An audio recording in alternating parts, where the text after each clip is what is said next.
Selamat pagi adik-adik, apa kabarnya hari ini? Masih tetap semangat untuk sekolah minggu kan? Sekalipun ibadahnya kita online, adik-adik alangkah lebih baiknya kalau adik-adik lakukan persiapan. Berpakaian yang rapi, duduk, dan berdoa untuk memulai sekolah minggunya. Sudah siap untuk sekolah minggu? Tante Ika ajak kita doa mengawali sekolah minggu kita. Kita berdoa. Tuhan Yesus yang baik, terima kasih untuk pagi hari ini, untuk penyertaan Tuhan bagi kami. Terima kasih untuk setiap berkat anugerah, pemeliharaan, penjagaan Tuhan, sehingga setiap kami boleh ada seperti kami ada sekarang. Semuanya karena kebaikan Tuhan. Sebentar kami akan sekolah minggu, kami akan mendengarkan firman Tuhan. Kami berdoa setiap kami boleh mengerti apa yang Tuhan sampaikan.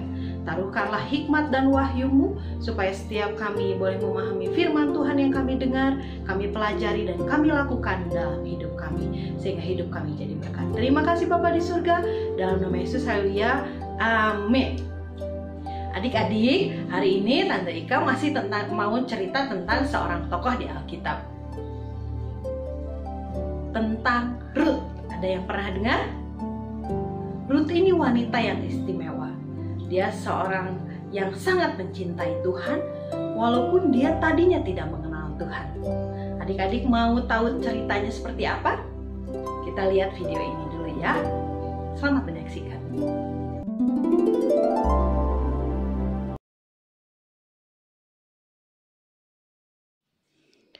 Pada zaman para hakim memerintah, ada kelaparan di tanah Israel.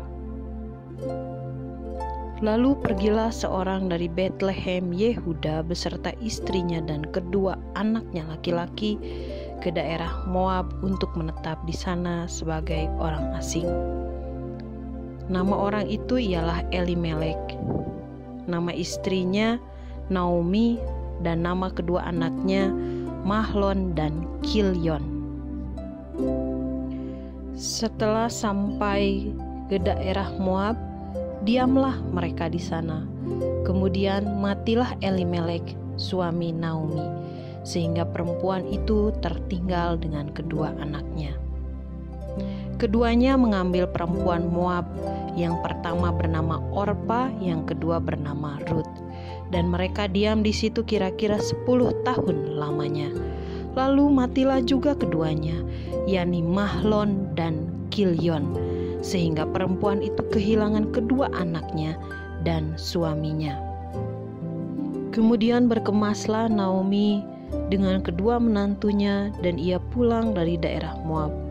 Sebab di daerah Moab ia mendengar bahwa Tuhan telah memperhatikan umatnya dan memberikan makanan kepada mereka. Ketika mereka sedang di jalan untuk pulang ke tanah Yehuda, berkatalah Naomi kepada kedua menantunya itu, "Pergilah, pulanglah masing-masing ke rumah ibunya. Tuhan kiranya menunjukkan kasih-Nya kepadamu seperti yang kamu tunjukkan kepada orang-orang yang telah mati itu dan kepadaku."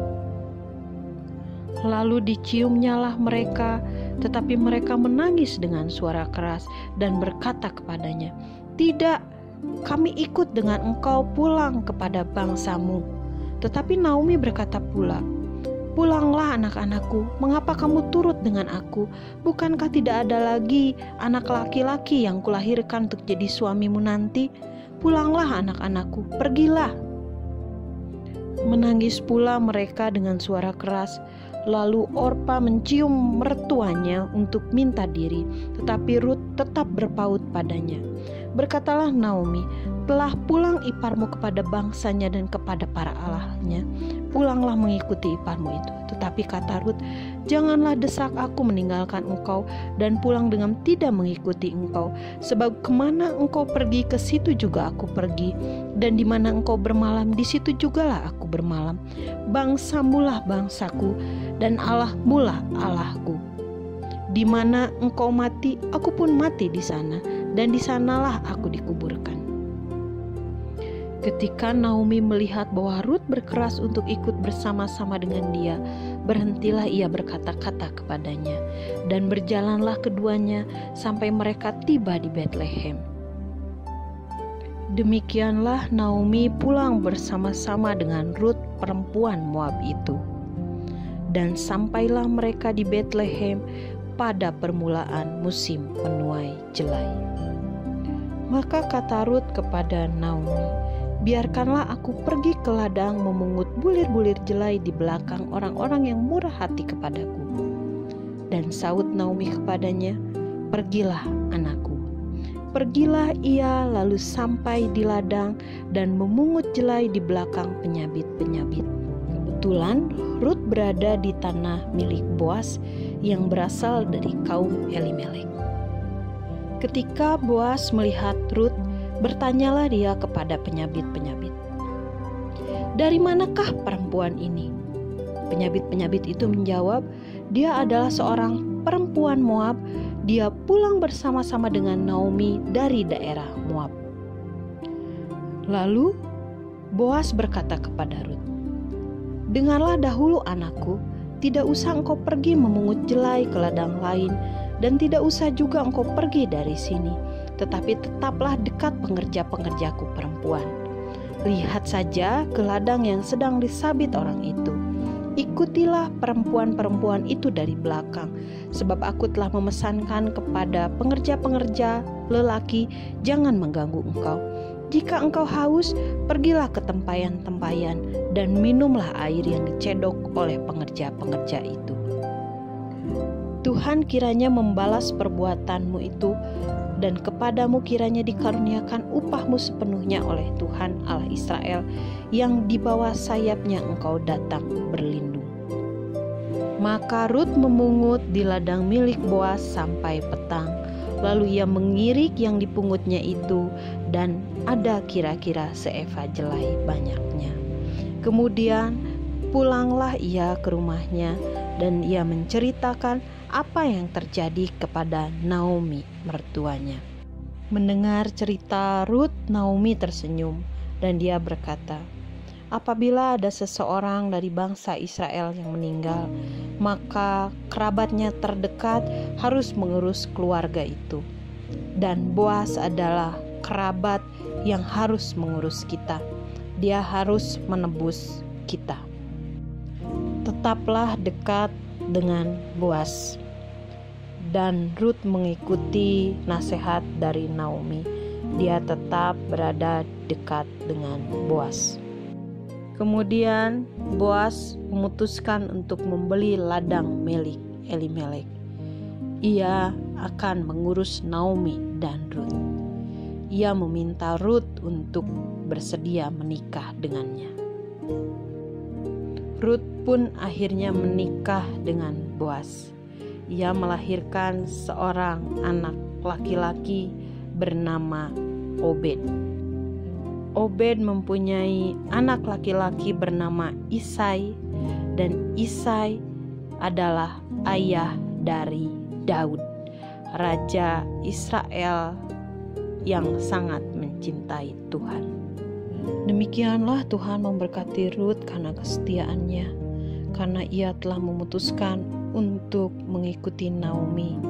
Ia meninggalkan bangsanya, keluarganya, dan Allahnya, dan ia memutuskan untuk setia kepada Allah Israel.